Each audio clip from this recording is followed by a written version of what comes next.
자, 이번 시간에는 우리 전기기기 전기기사 2010년 1회 제1회 문제풀이 같이 가도록 할게요. 자, 문제 41번부터 가도록 하겠습니다. 41번 보시면 토크 물어보고 있는데 우리 계속해서 토크 문제가 출제가 되고 있는 것 같아요. 자, 사극의 60Hz 유도전동기가 슬립 5%로 전부하 운전하고 있을 때 2차 권선의 손실값을 94.25W 주고 있습니다. P2C 값을 주고 있는 건데 이 P2C가 이제 힌트가 될 것 같습니다. 공식을 선택하는 데 있어서 94.25W를 주고 있고, 그리고 나서는 이제 토크를 물어보고 있는데 우리 유도전동기에서 토크가 굉장히 잘 나오고 있는 것 같습니다. 단위는 이제 뉴턴메타가 되고 있고요. 그래서 공식은 우리 유도전동기에서 토크 공식이 기본적으로 네 가지 형태가 들어가는데 일단은 단위를 보게 되면 두 가지가 들어가는 거죠. 그래서 첫 번째 단위가 이제 뉴턴메타, 두 번째 단위는 킬로그램메타, 이런 식으로 두 가지 형태가 들어가겠습니다. 그래서 공식은 네 가지가 들어갈 적에 첫 번째 공식은 어떤 것들이 있느냐. 자, 2파이 NS분의 60의 P2라는 공식이 되겠고요. 이때는 이제 단위가 뉴턴메타. 그 다음에 두 번째 공식은 0.975가 들어가는 거죠. 그래서 0.975. NS분의 P2가 될 것이고요. 이때의 단위는 킬로그램 메타 이렇게 잡아주시면 되겠습니다. 그 다음에 이제 세 번째와 네 번째 두 가지가 추가적으로 들어갈 적에 세 번째 공식은 2파이 N분의 60의 P0가 되겠고요. 이때의 단위는 뉴턴 메타가 되겠습니다. 그리고 마지막으로 이제 네 번째 공식이 있는데 네 번째 공식은 0.975 N분의 P0 이렇게 잡아주시면 될 것 같아요. 자, 그래서 이 단위는 이제 킬로그램 메타 되겠습니다. 그래서 1번하고 2번이 세트가 될 것이고 3번, 4번이 하나의 세트라고 보시면 되는데 1, 2번은 우리 동기 속도에 대한 2차 입력 그리고 토크 값이다 이렇게 보시면 되겠고요. 3번이나 4번 공식 같은 경우에는 회전자 속도에 대한 토크 값, 그래서 그때는 출력 값이 들어가겠다라고 보시면 됩니다. 그래서 이제 우리가 이 공식을 갖다가 어떤 걸 이용해서 해결을 할 것이냐라는 건데 단위를 보니까는 뉴턴메타라고 주고 있어요. 그래서 1번하고 해당되는 공식이 1번하고 3번 공식이 될 것인데 둘 중에 하나를 선택할 적에 어떤 게 이제 힌트가 되느냐. 2차 동선이 주어져 있기 때문에 94.2W 2차 동선 값을 이용해가지고 하나의 값을 잡아주시면 되겠습니다. 그래서 문제 조건에서 또 하나 힌트를 주어진 거는 이제 슬립을 줬기 때문에 슬립이 몇 프로냐면 5%니까 0.05가 될 것 같아요. 그래서 우리 그 슬립 공식에 보면 S라는 여기다 써볼게요. S라는 놈은 P2분의 P2C라는 공식이 있겠습니다. 그래서 여기 우리가 궁금한 것은 P2 값을 갖다가 이제 구할 거니까 요 놈하고 요 놈을 자리를 바꾸면 P2라는 놈은 슬립 S분의 P2C라고 잡아줄 수가 있을 것 같아요. 그래서 여기 P2 값을 갖다가 이제 구해서 집어넣을 거니까 우리는 1번 공식을 이용해서 해결을 해주면 되겠다라고 보시면 됩니다. 슬립이 주어졌고 2차 동선이 주어져 있기 때문에 라고 보시면 돼요. 그래서 이제 1번 공식을 한 번 더 쓰게 되면 T라는 놈은 2파이 NS분의 60의 P2 이렇게 잡아주면 될 것 같고요. 그 다음에 이제 2파이에다가 NS 값은 동기속도 값이니까 항상 NS는 P분의 120F 이렇게 잡아주면 되겠죠. 그래서 극수는 4극짜리고요. 120에다가 주파수가 60Hz. 그래서 이걸 구하게 되면 1800rpm 하고 나오겠죠. 그래서 여기다 이제 집어 넣어주시고요. 1800. 그런 다음에 60에다가 P2 값을 잡으면 되는데 P2라는 놈은 아까도 얘기했듯이 S분의 P2C 값 요거 가지고 구해서 집어넣으면 될 것 같습니다. 그래서 S분의 P2 값인데 여기다 한번 구해보죠.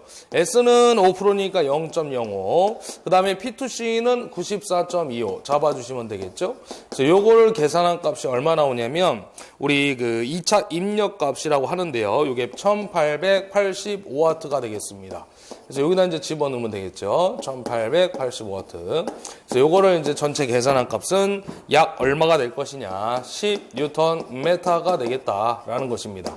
그래서 요거는 답을 찾게 되면 3번이 되겠네요. 그래서 1번 공식을 갖다가 이용해서 우리가 풀어봤는데 1번 공식을 선택한 이유는 단위가 뉴턴메타면서 2차 동선이라는 P2C 값을 줬기 때문에 1번 공식을 이용해서 해결을 하겠다라고 보시면 됩니다. 자, 그 다음에 이제 42번으로 들어갈 것인데 한 가지 더 얘기를 해드리면 여기 P2라는 놈을 갖다 우리 뭐라고 하냐면요. 2차 입력이라고도 하는데 동기와트라고도 해요. 그래서 문제 조건에 혹시라도 동기와트가 주어지면 이 공식을 이용해서 해결을 하시면 되겠습니다. 1번이나 2번 둘 중에 하나가 되겠네요. 단위를 보고 구별을 해주시면 됩니다. 그 다음에 2번 문제, 42번 문제도 토크에 대한 문제인데 얘는 단위가 킬로그램 메타를 주고 있고요. 그 다음에 타여자 전동기라고 했기 때문에 직류기가 되겠습니다. 그래서 마찬가지예요. 우리 직류기에서도 토크 공식이 나오면 공식이 이제 기본적으로 3가지 내지 4가지 정도가 이제 들어갈 것인데 4가지 공식을 일단 한번 써볼게요. 첫 번째 공식은 왼쪽에 아까 유도기 파트에서 했던 공식과 거의 흡사한데 2파이 n분의 60의 p 요거를 갖다 우리 바꾸게 되면 2파이 n분의 60의 2의 ia 이렇게 이제 표현이 되겠죠. 이때 이제 2라는 놈은 역기전력 값이 될 것이고 IA 값은 전기자 전류가 되겠습니다. 그 다음에 이제 두 번째 공식은 0.975 땡.975에다가 n분의 p 이렇게 잡아주면 될 것 같고요.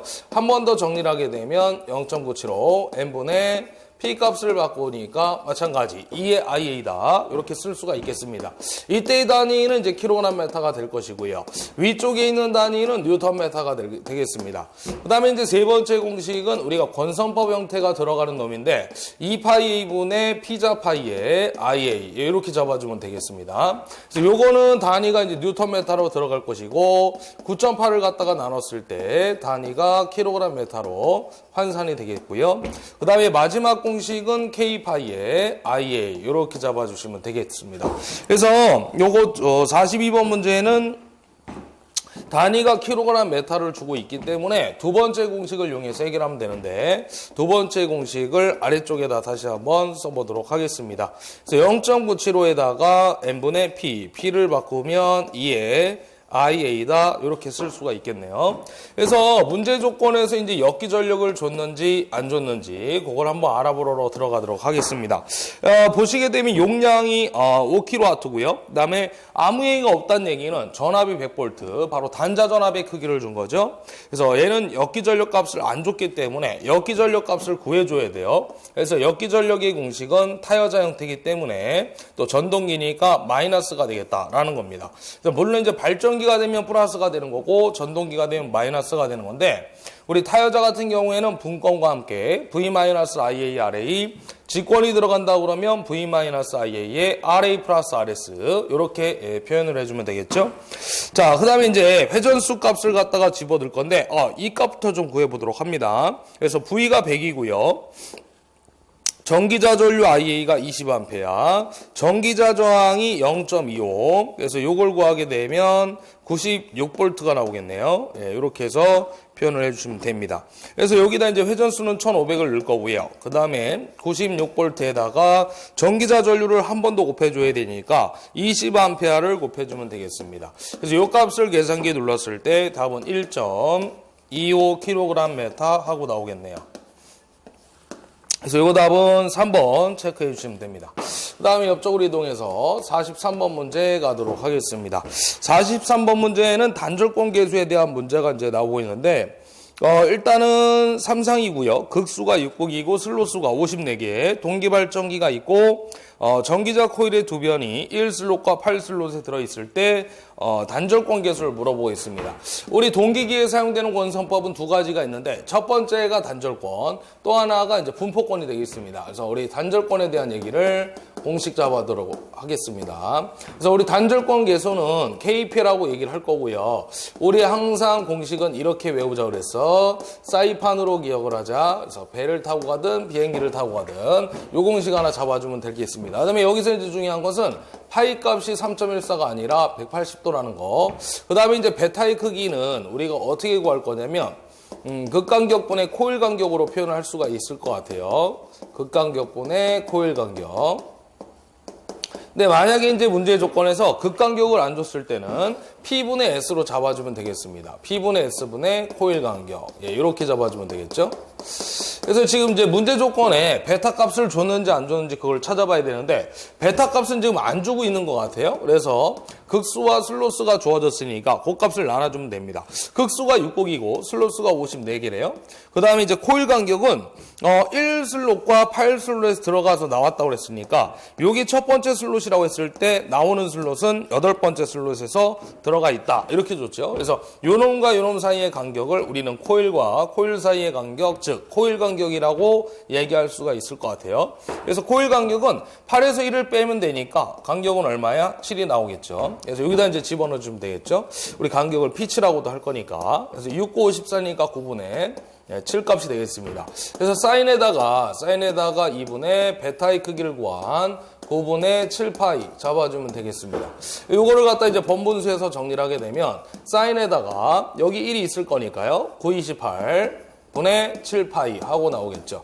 파이는 180이니까 이 값을 나누면 10이 될 거고요. 따라서 사인의 70도가 되겠네요. 그래서 이걸 누르면 계산값이 얼마 나오냐면 0.9397 하고 나옵니다. 그래서 이거는 답은 1번으로 체크하시면 되겠네요. 그런데 사실은 43번 문제 같은 경우에는 우리 항상 얘기를 했지만 단절권이 됐든 분포권 계수가 됐든 우리 계수값은 무조건 0.9xx로 시작이 된다고 그랬던 거예요. 답이. 그래서 지금 43번 문제 같은 경우에는 2번, 3번, 4번 답이 될 수가 없습니다. 1번이 답이 되더란 얘기죠. 무조건 0.9로 시작이 돼야 되기 때문에 그렇습니다. 단절권 계수가 됐든 분포권 계수가 됐든. 그래서 요거는 사실 풀어볼 필요가 없었던 문제가 되겠고요. 그 다음에 이어서 44번 문제 가도록 하겠습니다. 44번 문제에는 전동기 슬립의 범위를 물어보고 있는데 사실 우리는 유도전동기 쪽에서 슬립의 범위라 그런다면 대표적으로 세 가지가 있을 거고요. 세 가지. 우리는 하나 더 추가해서 네 가지 정도 기억을 하고 가시면 됩니다. 기출문제까지 잡아드리는 건데 그래서 첫 번째 얘기는 이제 전동기 슬립의 범위가 되겠고요. 전동기 슬립의 범위는 0보다 크고 1보다 작겠다라는 거 그대로 시험에 적용이 될 거니까 기억을 해주시면 됩니다. 그 다음에 이제 두 번째라는 놈은 이제 발전기가 들어가는데 이 발전기라는 놈은 슬립이 0보다 작다. 즉 마이너스 범위에 들어가겠다라고 보시면 됩니다. 그 다음에 이제 세 번째가 제동기 역상기인데 우리 제동기 역상기는 범위가 1보다 크고 2보다 작은 범위에 들어가겠다라고 기억을 하시면 되고요. 원래 슬립 공식은 ns분의 ns-n이 되는데 얘는 이제 회전 방향이 반대로 돌기 때문에 마이너스가 한 번 더 붙어서 마이너스에다가 마이너스가 붙으니까 플러스로 바뀌면서 공식이 정리가 되겠습니다. 이때 ns 값은 당연히 p분의 120f가 될 것이고 회전자의 속도는 줄 것인데 이때 값을 구한 놈이 대표적인 답이 하나 있죠. 그래서 1.97이라는 답이 하나 있겠습니다. 그 다음에 또 하나는 역방향에 의한 회전자계를 물어봤을 때 E-S라는 답이 하나 있습니다. 역방향에 의한 회전자계. 이렇게 해서 E-S까지 기억을 하면 되는데 전동기라는 놈은 일단 여기 옆에다 하나 더 추가를 하게 되면요. 단독 운전이 가능할까요? 불가능할까요? 단독 운전이 불가능하다라고 잡아주시면 됩니다. 우리는 항상 입력에 대한 전원 공급을 해줬을 때 전동기가 회전을 할 거니까 단독 운전이 불가능하겠다라는 거 특징 관계에서 하나 정도 기억을 하시면 되겠고 발전기라는 놈은 반대로 단독 운전이 가능하겠다라는 얘기입니다. 그래서 이렇게 해서 잡아주시면 됩니다. 전동기는 단독 운전이 불가능하고 발전기는 단독 운전이 가능하겠더라라는 거죠. 그 다음에 이제 네 번째로 들어가게 되면 네 번째 하나 더 추가할 건데 우리 삼상 서브 모터가 나와죠. 삼상 서브 모터, 삼상 서버 전동기, 서버 모터 이렇게 한번 표현을 해볼게요. 모터가 전동기가 될 거니까 이때 슬립의 범위는 얼마냐? 0.2보다 크고요. 0.8보다 작은 범위에 들어간다는 거 우리 기출문제 보시면 있으니까 하나 좀 추가적으로 기억을 해주시면 됩니다. 사실 지금까지 했던 얘기들 41, 42, 43, 44번 문제 앞에서 한 번씩은 다 정리를 해드렸던 거고요. 그래서 항상 매번 매회 때마다 제가 매년 매회 때마다 말씀을 드리는 되는데 문제풀이 동영상을 보실 때는 항상 최근 거부터 2014년도부터 해서 역순으로 보시면 되겠습니다. 그래서 일단 요거에 대한 문제를 갖다 한번 보게 되면 전동기 슬립의 범위를 물어봤기 때문에 0보다 크고 1보다 작은 범위 요거를 찾아주시면 될 것 같아요. 그래서 답은 몇 번이야? 1번 하고 체크를 해주시면 되겠네요. 그 다음 넘어가서 이제 45번을 볼 건데요. 45번 문제를 보게 되면 동기발전기의 전기자권선법 중 분포권의 특징이 아닌 걸 물어보고 있어요. 또 한 번 이제 아까 좀 전에 43번에서 단절권이 나왔는데 우리 45번 문제에서 또 한 번 동기기의 권선법, 우리 또 다른 말로는 권선의 계수라고 얘기할 수가 있겠고요. 우리 권선의 계수 권선법에서는 대표적으로 두 가지를 쓴다고 했던 거예요. 앞쪽에서 한번 단절권을 얘기했으니까 단절권을 사용한다라고 할 수가 있겠고, 또 하나가 누구냐면 분포권이 되겠습니다. 이번에는 분포권을 갖다가 특징을 물어보고 있네요. 그래서 이 분포권의 특징은 어떤 것들이 있느냐. 자, 분포권만 잡아드리도록 하겠습니다. 단절권은 우리 앞에서도 계속 얘기를 했던 거고요. 단절권 문제가 나오면 단절권에 대한 얘기를 할 거고, 분포권이 나오면 분포권에 대한 얘기를 해드리도록 하겠습니다. 첫 번째는 이제 코일을 나눠서 감았기 때문에 우리 누설 리액턴스가 감소가 되겠더라라는 얘기입니다. 이게 이제 첫 번째 장점이 되겠고, 누설 리액턴스가 감소가 되면서 교류분에 포함되어 있는 그 고저파를 갖다가 제거해 가지고요. 뭐를 개선시키는 거예요? 기전력에, 또는 우리 기전력을 다른 말로 전압이라고도 얘기를 하죠. 그래서 기전력에 또는 전압의 파형을 개선시킬 수 있는 장점이 있겠더라라는 것들이 이제 특징으로 대표적인 특징 두 가지로 들어갑니다. 근데 이제 우리가 원래 이 분포권하고 비교를 한 놈이 누구냐면 집중권이라는 놈이 있는데요.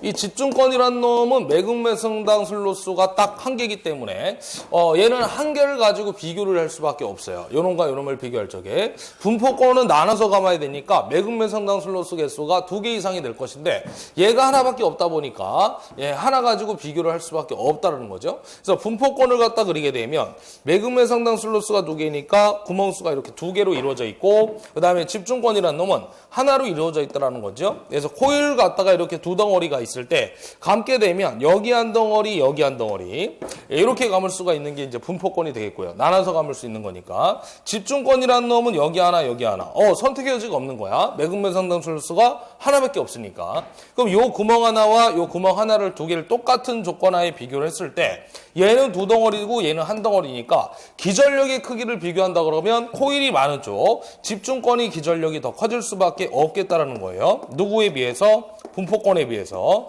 요게 이제 하나의 단점이라고 보시면 됩니다. 분포권은 집중권에 비해서 코일이 한 덩어리이기 때문에 기전력 값은 감소가 되겠더라라는 거죠. 그래서 요거까지 해서 보시면 되는데 지금 45번 문제 분포권의 특징이 아닌 거 거기다 밑줄을 걷을 때 답을 찾게 되면 몇 번이에요? 2번이 답이 되겠네요. 집중권에 비해 합성 유기기전력이 크다라고 했는데 크다가 아니라 분포권은 집중권에 비해서 작다라고 얘기를 해야 됩니다. 아까도 얘기했듯이 한 덩어리와 두 덩어리니까. 그래서 얘는 답이 몇 번이냐면 2번으로 체크를 하나 해주시면 됩니다.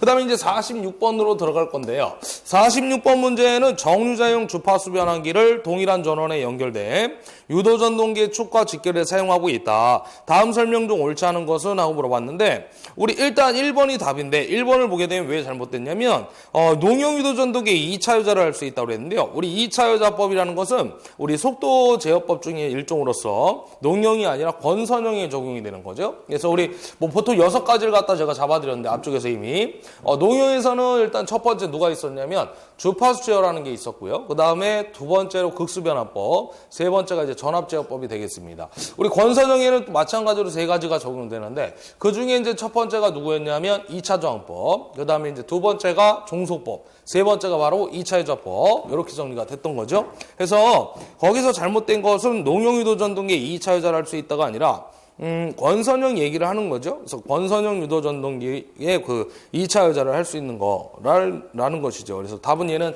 1번으로 여러분들이 체크를 해주시면 될 것 같아요. 농용유도 전동기는 2차 유자법 자체가 없기 때문에 그렇게 보시면 됩니다.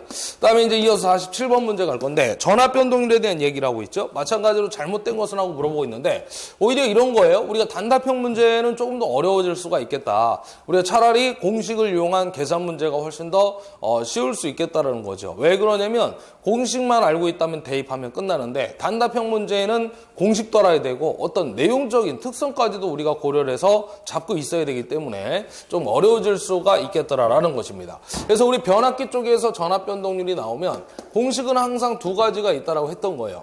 V2n분의 V20 마이너스 V2n. 그 다음에 이제 두 번째 공식은 뭐가 있냐면 P 코사인 세타 플라 마이너스 Q의 사인 세타라는 공식이 있다라는 것이었죠. 그래서 이제 P라는 것은 누굴 얘기했던 거냐면 저항 강화율을 얘기했던 거고요. 그 다음에 Q 값이라는 놈은 리액턴스 강화율 이렇게 얘기를 했던 거예요.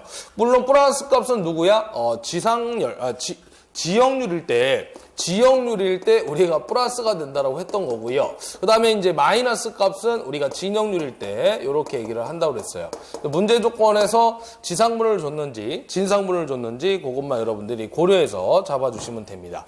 여기서 한 가지 제가 얘기한다 그러면 일단 비례 반비례를 한번 따져볼 건데요. 전압 변동률이란 놈은 우리 V20, 즉 2차 무브와의 전압과는 비례관계에 있으나 V2n이라고 하는 놈은 마이너스 관계이기 때문에 반비례 관계가 특성을 가지고 있다는 거죠. 얘가 커지게 되면 전압 변동률은 작아지겠다. 얘가 작아지면 반대로 전압 변동률은 커지겠다. 뭐 이런 반비례 특성을 가지고 있다는 거 참고적으로 봐주시면 되겠습니다. 그럼 요거 가지고 이제 문제를 풀 건데 잘못된 것을 물어보고 있어요. 그래서 시간 관계상 제가 답만 잡아서 드릴 건데 4번이 답이 되겠네요. 인가전압이 일정한 상태에서 무브와 2차 단자 전압에 반비례한다고 그랬는데 반비례하는 거는 2차 전격 전압이 되는 거고요. 2차 무브와의 전압, 무브와 2차 전압이라고 하는 놈은 비례관계가 성립되는 거죠. 얘가 커지면 얘도 커지고 작아지면 작아지는 거니까. 그래서 비례라고 해야 됩니다. 비례. 반비례가 아니라 비례다. 이렇게 잡아주시면 됩니다. 그 다음에 이제 48번 문제인데, 요거는 계산 문제. 이쪽에 좀 정리를 하고, 칠판 정리를 하고, 문제풀이 가도록 할게요.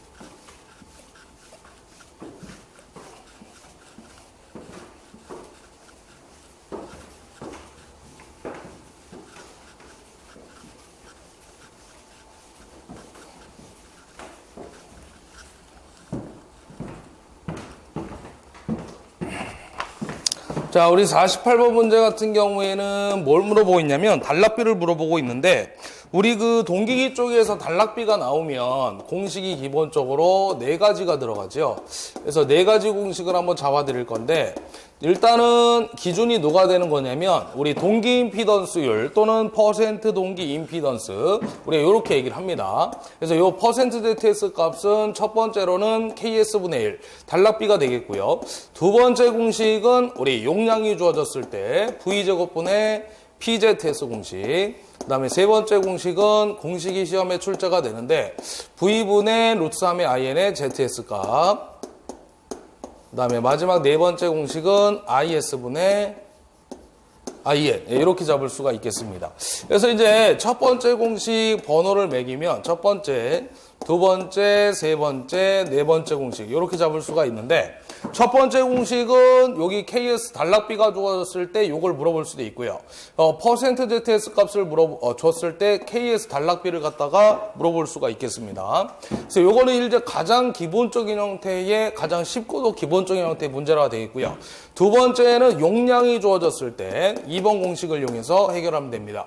만약에 문제 조건에 단락비가 주어져 있고 용량이 주어져 있다. 그때 동기 임피던스를 물어볼 수가 있습니다. 그러면 1번 공식과 2번 공식을 갖다가 이꼬르 쌤쌤이라고 놓고 값을 갖다가 구해주시면 되겠고요. 3번 공식은 얘는 공식만 나오는데 조건이 하나 들어간다 그러면은 우리가 원래 V값을 성간전압이라고 얘기를 할 거고요. 2를 갖다 상전압이라고 얘기하는데 요 문제에서는 어떻게 주냐면 출제자가 2를 갖다가 성간전압이라고 주겠습니다. 그래서 원래는 2가 상전압이고 V가 성간인데 요 문제만큼에서는 기출문제에 딱 하나 있는 요 문제에서만큼은 2를 갖다가 성간전압이라고 주기 때문에 V 대신에 2로 바꿔서 써주면 될 것 같아요. 그래서 2분의 루트3 INZS 요게 답이 되겠습니다. 그 다음에 마지막 네 번째 공식은 단락전류가 나오는데 우리 IS를 갖다가 우리가 단락전류라고 얘기할 수가 있겠고요. 참고로 얘기한다 그러면은 이 전격전류 값은 출제자가 주지 않습니다. 그래서 요거를 갖다가 요렇게 써줘야 되겠죠. 루트3 V분의 P, 전격전류 구하는 공식이 되겠습니다. 그러니까 요거는 전격 용량이니까 피상 용량이라고 얘기를 하는 건데 삼상이기 때문에 루트3 VI, 따라서 I는 루트3 V분의 P 이렇게 얘기할 수가 있겠네요. 그래서 이제 4번 공식은 단락전류도 주어지지만 당연히 뭐가 주어지냐면 용량값이 주어지더란 얘기입니다. 그래서 우리 용량만 보였을 때는 두 번째 공식을 이용해서 해결하시면 되겠고요. 만약에 용량하고 단락전류가 동시에 나온다 그러면 네 번째 공식을 이용해서 해결하시면 될 것 같아요. 그래서 일단 단락전류가 보인다 그러면 무조건 고민하지 말고 네 번째 공식을 이용해서 해결을 해주시면 되겠습니다. 그래서 48번 문제 한번 볼 건데 일단은 용량이 보이고 있죠. 전격 출력이 전격 용량 12,000kV를 주어졌고 단락비를 물어보고 있어요. 그래서 단락비가 나오면 무조건 1번 공식 하나를 잡아줘야 되겠고 그 다음에 용량이 보였을 때는 두 번째 공식 V제곱분의 PZS를 집어넣어주면 되겠다라는 거였죠. 그래서 지금 물어보고 있는 거는 단락비를 물어보고 있으니까 KS의 값은 어떻게 표현이 되겠습니까? 라고 했을 때 대각 곱하기로 들어가면 되겠죠. 그래서 PZS분의 V제곱 이렇게 잡아주시면 됩니다. 자, 그래서 용량을 갖다가 12,000kV니까 12,000 곱하기 10의 3승 잡아주시고요. 그 다음에 동기 임피던스는 3옴을 주고 있어요. 그리고 V, 전격전압이 V, 성간전압이니까 6,000의 제곱 이렇게 잡아주시면 되겠습니다. 그래서 요거를 눌러주게 되면 얼마 나오냐면 1.0이 나오네요. 그래서 답은 1번 되겠습니다. 네, 이렇게 해결을 하시면 되겠습니다. 그 다음에 49번을 볼 건데 49번 문제는 병렬운전, 동기발전기 병렬운전 조건에 대한 얘기가 되겠네요. 그래서 병렬운전 중에 A, B 두 동기발전기에서 A 발전기의 여자를 B 발전기보다 강하게 했을 때 A 발전기가 어떻게 될 것이냐. 이 문제도 자주 좀 출제가 되는 편인데 일단 문제 조건은 뭐냐면 A기가 있을 때, A기의 발전기가 있을 때 여자 전류를 갖다 증가를 시켰다는 얘기죠. 이때 이제 여자 전류가 커지게 되면 자속 파이가 커지게 될 거고요. 동기발전기의 유기기전력 공식에 의해서 E는 4.44 kΩ FM 파이니까 자속이 커졌을 때 기전력이 커지겠다라고 보시면 됩니다. 따라서 발전기의 출력 또한 커지게 되겠고요. 부하분담도 당연히 커질 수밖에 없겠다라는 것이죠. 부하분담비가.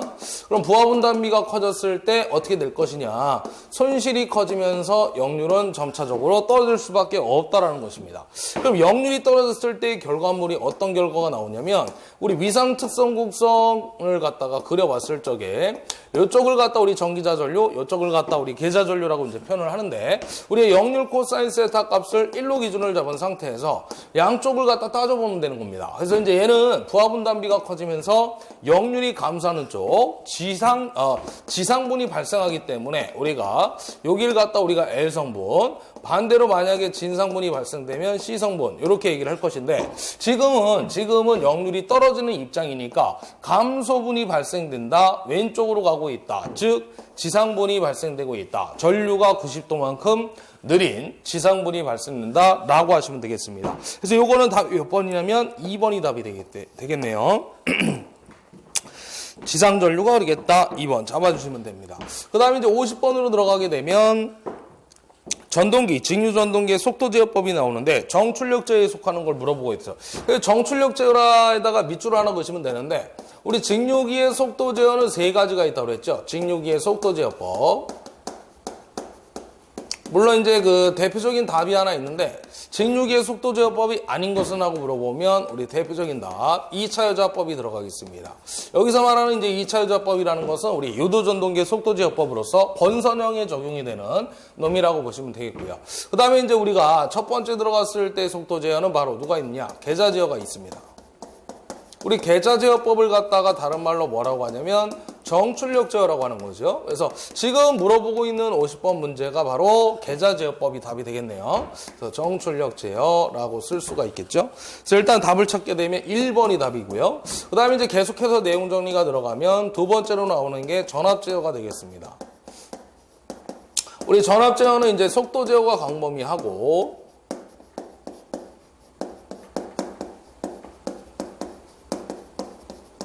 또 하나의 특징이 이제 있는데 운전 효율이 좋겠죠?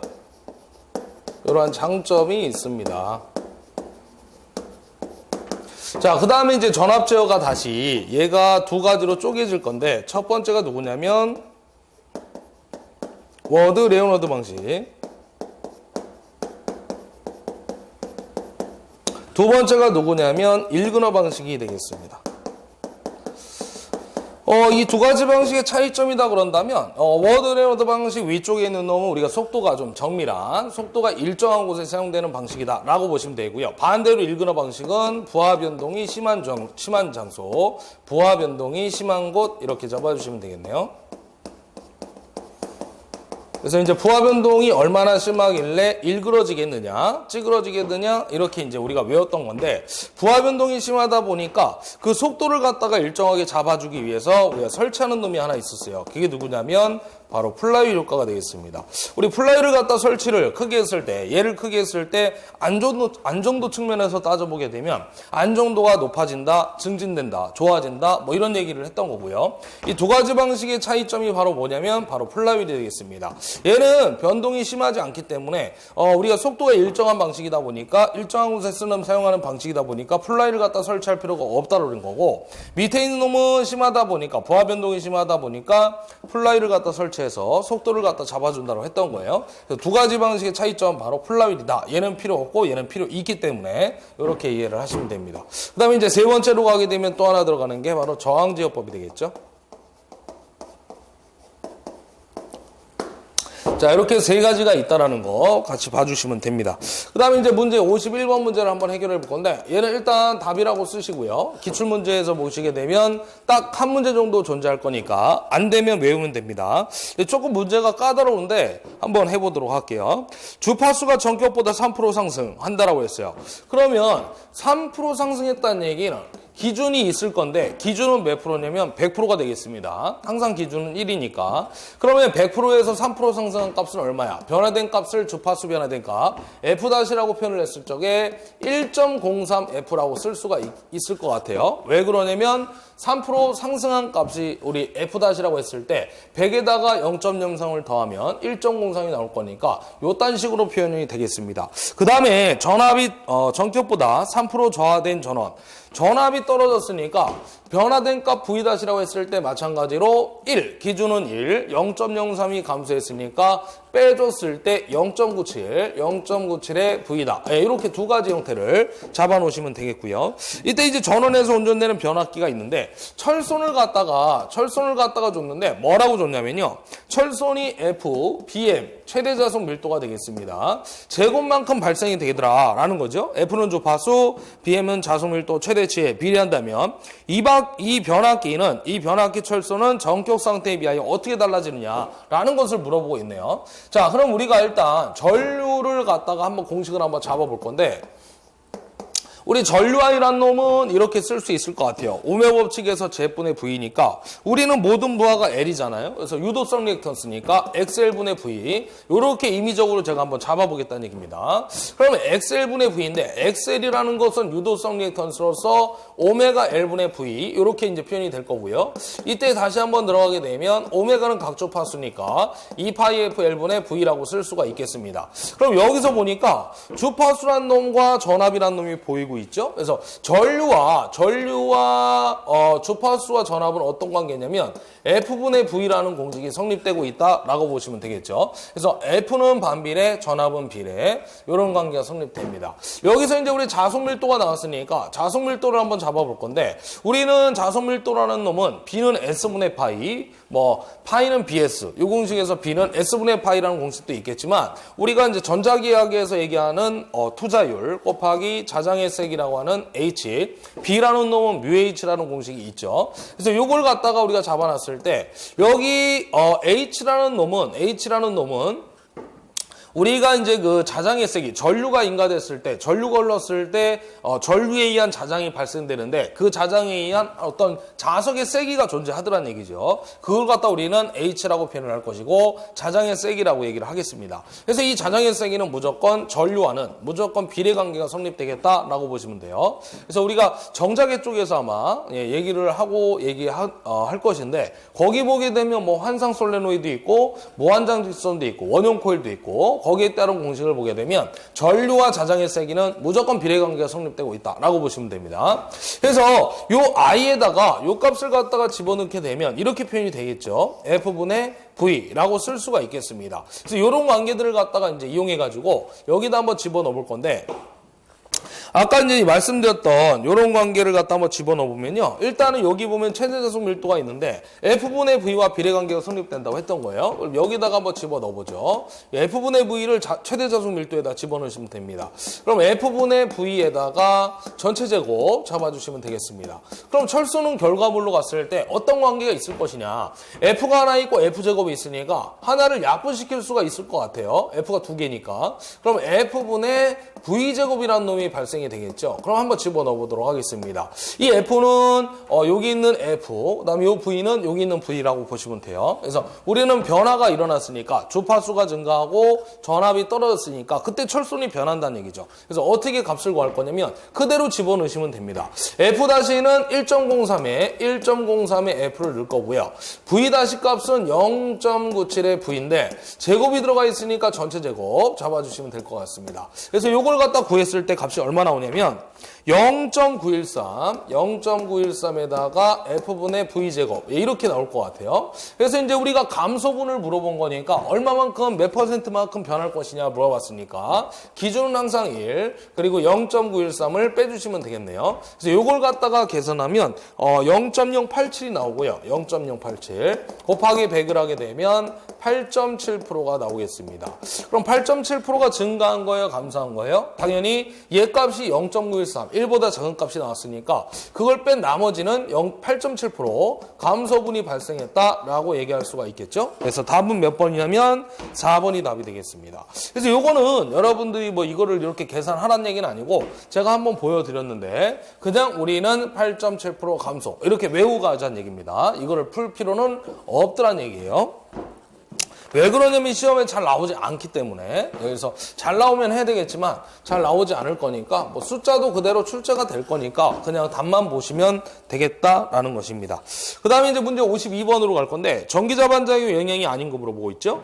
우리 직류기에 전기자 반작용이 나오면 직류기에서 전기자 반작용이 나오면 항상 우리는 어디에 영향을 준다라고 했던 거예요. 주자속에 또는 우리 자속이라는 놈이 계자극에서 발생할 거니까 계자극에서 또는 우리 자속에서 영향을 주는 현상이다. 이렇게 얘기를 했던 거고요. 그래서 이제 어떠한 영향들이 있느냐 라고 했을 때 세 가지 영향이 들어가겠습니다. 그래서 첫 번째 문제는 전기자 반작용은 어디 영향을 줄 것이냐라고 했을 때 주자속에 영향을 주겠다, 계자극에 영향을 주겠다, 계자자속에 영향을 주겠다라고 얘기를 하시면 됩니다. 그래서 이제 이것도 앞에서 사실 다 정리를 했던 건데요. 간단하게 한번 가도록 하겠습니다. 여기 N극이 있고 이쪽에 이제 S극이 있죠. 이놈을 이제 계자, 고정자 형태로서 자속을 발생시키는 놈이라고 했던 거예요. 그리고 이 사이에는 누가 들어가냐면 전기자라는 놈이 들어갑니다. 그래서 전기자에는 항상 가운데 중성축이라는 놈이 존재하는데 왼쪽은 들어가는 권선, 오른쪽은 나오는 권선이라고 우리가 일반적으로 이렇게 표현을 한다고 했죠.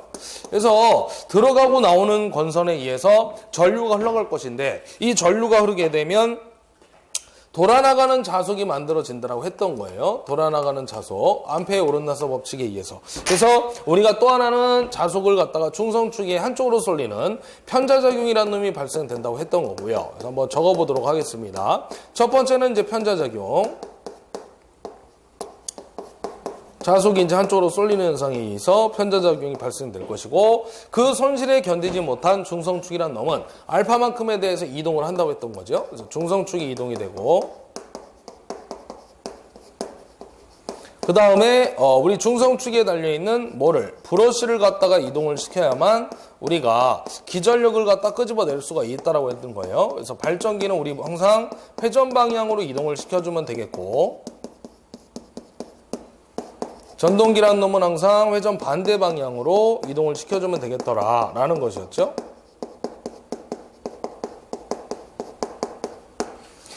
그 다음에 두 번째는 돌아나가는 자속에 의해서 주자속과 서로 상쇄가 되면서 감자작용이 발생이 된다라는 거예요. 그래서 감자작용이 발생이 되면 항상 자속이 감소되고 기전력이 감소되면서 발전기의 출력 또한 감소가 되더라. 즉 전압강화가 발생하겠다라는 거였고, 세 번째는 중성축이 이동이 되다 보니까 여기에 전압차가 발생하면서 불꽃 섬락, 아크가 발생이 된다라고 했던 거죠. 그래서 불꽃 바로 섬락이 발생이 되겠더라라는 거였습니다. 그래서 이렇게 기본적으로 세 가지의 영향이 있고요. 방지법으로는 두 가지가 있는데 보상권선과 보극이라는 놈이 있었어요. 그 중에 이제 효과적인 건 보상권선이 되겠고, 보상권선은 전기자권선의 전류 방향과 반대 방향으로 간다라고 했던 거죠. 그래서 나중에 이제 방지법까지 나오면 그 문제상에서 잡아드리도록 하겠습니다. 이것 또한 앞에서 다 계속해서 해왔던 얘기들입니다. 자, 그래서 반작용의 영향이 아닌 거, 중성축이 이동한다 맞고요. 주자속이 감소한다. 감자작용 맞고요. 그 다음에 정류자편 사이의 전압이 불균일하게 되면서 불꽃섬락이 발생한다. 맞는 얘기입니다.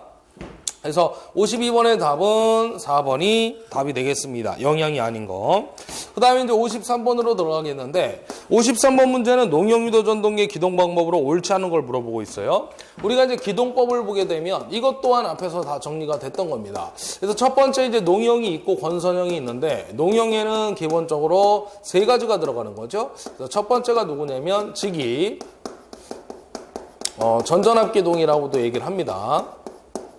그래서 요 놈의 용량은 항상 5kW 이하 소용량이라고 했던 거고요. 두 번째 들어가는 게 이제 Y델타 기동이 되겠습니다. 우리 기동 전류를 3분의 1배로 줄이기 위한 기동 방법인데, 얘는 범위가 얼마야? 5에서 15kW 정도. 그래서 10kW에 사용되는 게 누구예요? 라고 물어보면 Y델타라고 잡아주시면 됩니다. 세 번째는 누가 들어갈 거냐면 기동 보상기가 들어가겠습니다. 그래서 요거는 15kW 초과라고 보시면 되죠. 그 다음에 이제 하나 더 하면 상을 절대 바꾸면 안 되는 리액터 기동, 이렇게 네 가지가 들어갑니다. 자, 그 다음에 이제 두 번째는 우리 권선형이 나오는데, 이 권선형에서는 두 가지 정도만 기억을 하면 돼요. 그래서 첫 번째가 2차 저항 기동. 2차 저항을 삽입해가지고 기동전류를 갖다 감소시키는 게 먼저 목적이 되겠죠. 두 번째가 이제 게르게스에 의한 기동.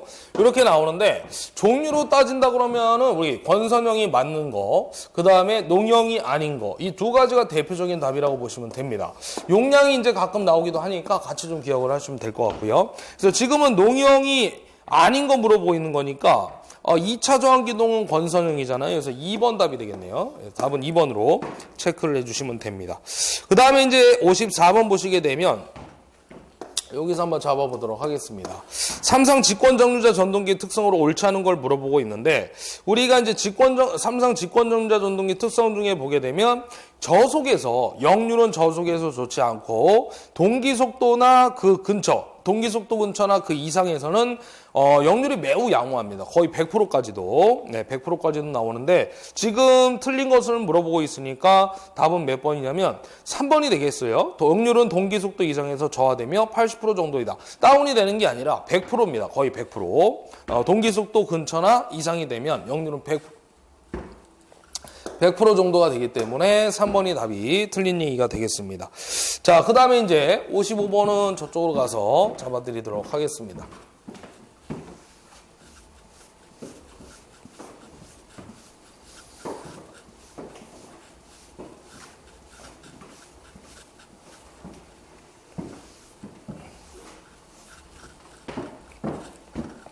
자, 우리 55번 문제는 보게 되면 출력이 7.5kW고요. 그 다음에 삼상유도 전동기 전부와 운전해서 2차 저항선이 300W래요. 슬립을 물어봤는데 우리 유도 전동기에서 이제 삼상유도 전동기 특히 슬립 공식은 4가지가 이제 있다라는 거죠. NS분의 NS-N이 있고 두 번째 공식은 E2분의 E2S 그 다음에 이제 세 번째 공식은 F2분의 F2S 마지막 네 번째 공식이 P2분의 P2C 이렇게 잡아주시면 될 것 같아요.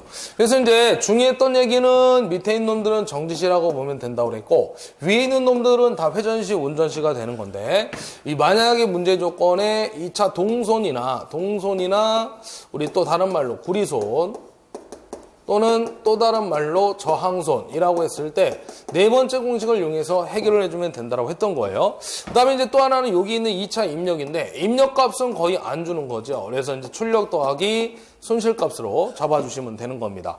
지금 문제도 2차 저항손을 줬기 때문에 슬립 공식은 네 번째 공식을 이용하면 되겠는데요. 한 번 더 쓰게 되면 P2분의 P2C 잡아주시면 됩니다. 근데 이제 P2C는 그대로 가면 되는데 문제는 얘죠. 그래서 입력을 안 줬기 때문에 출력보다 손실. 출력값은 우리가 7.5를 주고 있죠. 그래서 P0가 되는 거고요. 출력을 우리가 아웃의 출력이라고 얘기할 거니까 P0가. 그 다음에 손실은 동손밖에 없으니까 P2C 잡아주시면 됩니다. 자, 동손은 300W고요. 그 다음에 이제 출력이 7.5kW니까 와트로 환산을 해줘야 될 것 같아요. 그래서 7,500이 되겠습니다. 단위를 맞춰줘야 되니까 다시 동선은 300 잡아주시면 됩니다. 그래서 이거 곱하기 100을 하게 되면 몇 프로가 될 것이냐 3.85%가 답이 되겠네요. 그래서 답은 1번으로 체크를 해주시면 됩니다. 자, 이어서 56번 가도록 할게요. 56번 문제는 우리 단상 변압기가 나왔는데 무브와 2차 전압이 240V 그 다음에 전격 2차 단자 전압이 230V 전압 변동률을 물어보고 있어요. 우리 변압기 쪽인데 변압기 쪽에 대한 우리 전압 변동률 공식은 앞에서도 제가 한번 설명해 드렸는데 V2N분의 V2제로 마이너스 V2N 또 한번 쓸게요. P 코사인 세타 플러스 마이너스 Q에 사인 세타 이렇게 잡을 수가 있겠습니다. 그래서 지금 문제는 첫 번째 왼쪽에 있는 공식 가지고 풀게 되겠죠.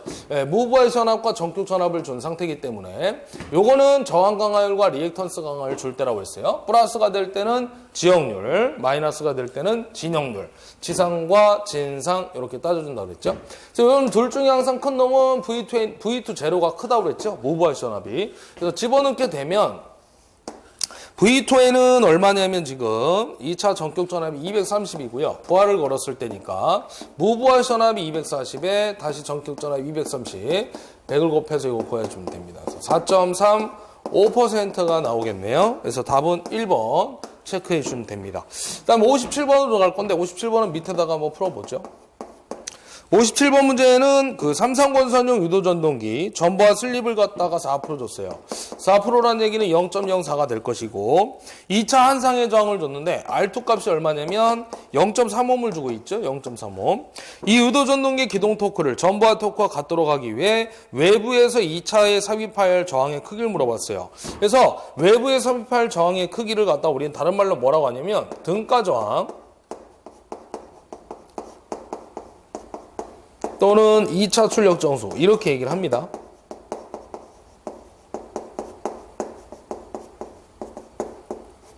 그래서 R이라는 놈은 어떻게 되냐면 R2에다가 S분의 1에 마이너스 1 이렇게 잡아주시면 됩니다. 그래서 0.3이 되겠고요. R2 값이 슬립은 4%니까 0.04분의 1에다가 마이너스 1 잡아주면 됩니다. 그래서 이걸 구하게 되면 7.25옴이 나옵니다. 그래서 이제 우리 교재에 있는 해설대로 풀어도 되지만 이렇게 풀어도 되겠습니다. 그래서 답은 4번. 네. 똑같은 방법이에요. 그 다음에 58번 들어가도록 할게요. 58번 문제는 반도체 소자 중 3단자 사이즈터가 아닌 거 물어봤는데 우리 답은 1번 되겠습니다. 우리 SCS는 그 밑에 나와 있지만 단방향 4단자예요. 단방향 4단자. 단방향이라는 거는 전류 방향이 한쪽 방향으로밖에 못 흐르는 겁니다. 쌍방향, 양방향이라는 것은 우리가 이제 양쪽 방향으로 흐른다는 거죠. 예.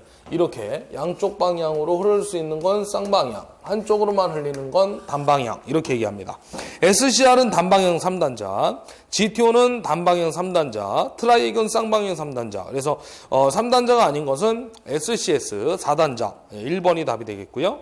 참고적으로 하나 더 추가로 얘기한다 그러면 쌍방향 3단자 트라이액이 있는데 그게 또 시험에 간혹 출제가 됩니다. 쌍방향 3단자는 누굽니까? 하고 물어보면 트라이액이다.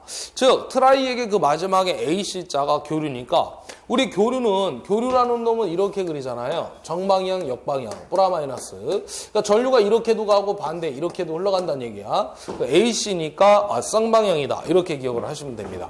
그 다음에 이제 59번 문제로 갈 것인데 단상 변압기 임피던스 와트를 구하기 위하여 어느 시험이 필요합니까? 라고 물어보고 있어요. 임피던스 와트에다 밑줄 그시고 우리가 이제 변압기 등가이로 작성 시 필요한 시험에서 나오는 얘기고요.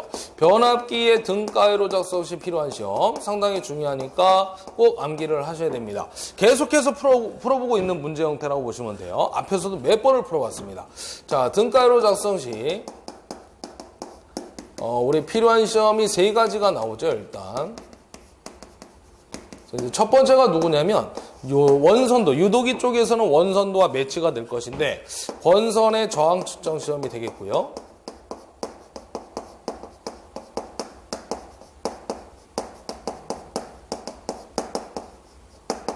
두 번째는 무브화 시험. 이걸 우리는 다른 말로 개방 시험이다 이렇게도 얘기를 했죠. 그래서 이제 여기에서 구할 수 있는 것들이 있고 마지막으로 세 번째는 단락시험이 되겠습니다. 물론 이제 이 원선도 쪽에서는 우리가 구속시험이라고 이제 표현이 되는 건데 그래서 무브화 시험에서 개방시험에서 구할 수 있는 건 대표적으로 철선이 있고요.